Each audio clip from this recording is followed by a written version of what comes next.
একটা ভিডিও দেখেছেন আমাদের আরেকজন নেতা, সে নাকি কর্নেল সাহেবের কাছে জমি বেচা 10 টাকা জমি 20 টাকা বেচছে।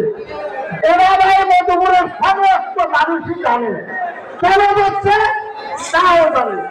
কিন্তু দুঃখের সাথে বলতে হয়, উনি যে ভাষায় সত্য কথা যারা বলছে তাদের কর্মীকে যে ভাষায় বাবা করে বকা দিয়েছে, লজ্জা করে, ঘৃণা করে, কেবল একটা বক্তা যদি বিএনপি থাকে সেই বিএনপি করা উচিত না। ভাইয়েরা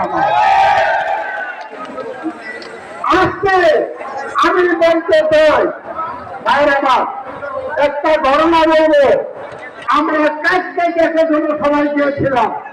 কাজটাকে জনসভায় আমাদের বক্তব্য ছিল আওয়ামী লীগের সভাপতি কর্মকাণ্ড নিয়ে আমরা কথা বলেছিলাম। সেখানে আওয়ামী লীগের সভাপতি ছেলের ভাই সভাটাকে ছিলেন। সে আমাদের মিটিংয়ে বলেছে, আমি যাকে যেমন সকল ভোটি আমাদেরকে সন্তান দিয়ে আমাদেরকে কথা দিয়েছে, আমাদের পরিবার জাকের চেয়ারম্যান আর সকল ভোটি দেখবে কার পরিবার? আওয়ামী লীগের সভাপতি নবীর পরিবার।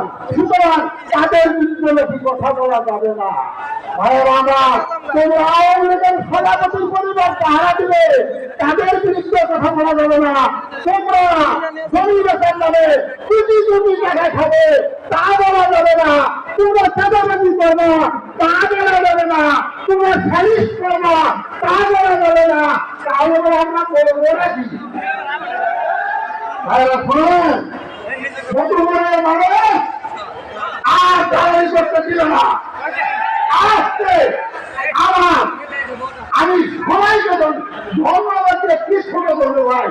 আজকে তাদেরকে দেখি তাদের মুখে, তাদের মাথার দিকে, তাদের মুখের দিকে তাকালে তারা অপেক্ষা করছে কবে বা মোবাইলে ভোট দিলে কবে মধুপুর স্বৈরাচার মুক্ত হবে।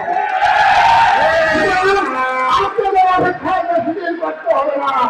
ইনশাআল্লাহ আপনাদের নেতা, আমাদের নেতা, মধুপুর ধনবাড়ির নেতা মোহাম্মদ আলী অতি সত্তরি ধানের শীষের মার্কাজে আমাদের সামনে উপস্থিত হবেন।